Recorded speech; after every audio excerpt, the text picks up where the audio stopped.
Bias ko sa comedy. Depende kasi very subjective unang-una kasi ang comedy. Okay yung instant reaction na tatawa ko sa isang comedian, for example, yung talagang yun naman yung purpose, patawanin mo yung tao. Pero ang bias ko talaga kung paano sinulat at saka kung gaano katalino yung material. Totoo. Unfortunately. may Sucks yun, hindi ako proud dun, pero yun talaga ang bias ko. Na may parang, ganun fuck! I think, Galing ng putang ina. Clever.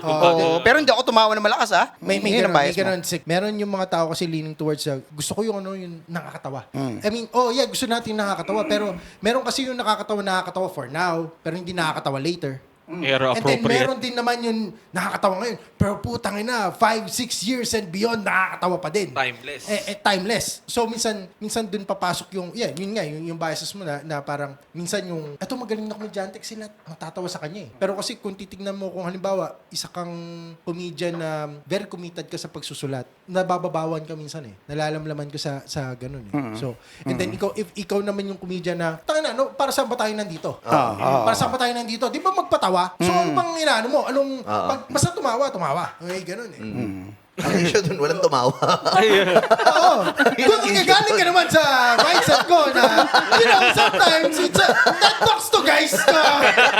Hindi mo kailangan lagi nakakatawa eh. Gusto kailangan informative.